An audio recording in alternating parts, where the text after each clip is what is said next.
Isn't that right? Batman. With the Snyder Cut hitting HBO Max on March 18th, Zack Snyder has revealed another trailer for his version of Justice League. And can we just say it looks to have 100% more Joker than the theatrical version? Yep, love that Joker. Are you sweet-talking me? Much of the trailer has footage we've seen before, but it also features some intriguing glimpses of what's to come. So let's go forensic on this baby, all Batman style. Speaking of, what exactly is going on between the Dark Knight and the Clown Prince of Crime here? Let's try to figure it out. That's right, Ben Affleck's Batman and Jared Leto's Joker are finally meeting face to face, even though both have existed in the current DC movie universe for years now. We know they'd had run-ins before. The Joker apparently killed Robin at some point in the past, according to Batman v Superman, and flashbacks in Suicide Squad showed Batman pursuing Joker and Harley Quinn in Gotham City. But the two have never actually interacted on screen until now.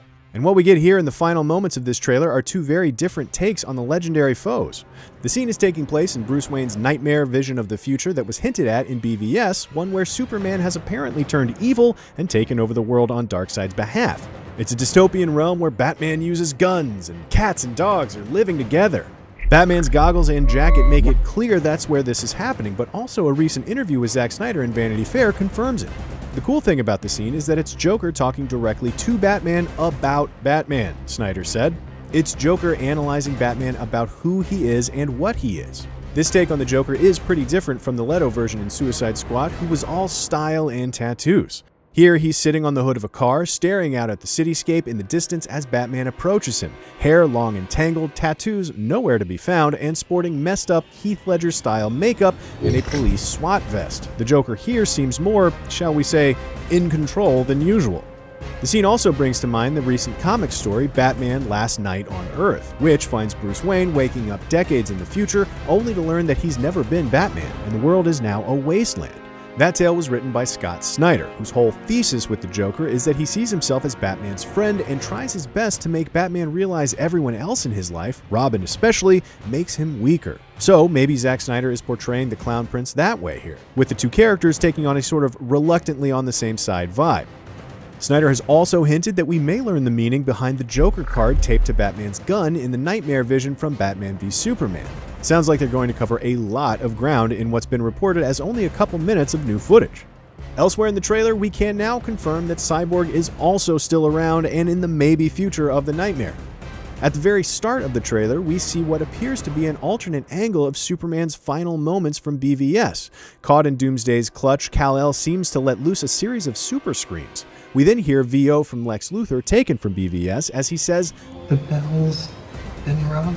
Could it be that the death of Superman somehow is what attracted the attention of Darkseid and Steppenwolf? Speaking of which, we get our best look yet at Darkseid, who was originally envisioned as the big bad in this story but was cut from the Joss Whedon version of Justice League. Now, he's front and center and his loyal Lieutenant Steppenwolf is at his side and completely redesigned. My lord, this world will fall. That looks to be Granny Goodness on the other side of Darkseid, and it appears that Cyborg actor Ray Fisher confirmed as much on Twitter.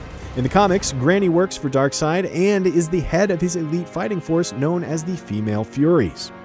Also, getting a new look is Superman himself, who is finally wearing the black suit that we've been hearing rumors about for years. That costume was completely excised from the theatrical version of Justice League, but now it's back. And we've even got this cool shot of the Man of Steel using his heat vision while he's wearing it. In the comics, Superman wore a black costume like this right after being revived from his fight with Doomsday, so the timeline tracks here. Is this suit serving a similar purpose, or is it more tied to Superman's transition into the evil tyrant we see in the Knightmare future? We'll find out for sure when the Snyder Cut of the Justice League hits HBO Max on March 18th.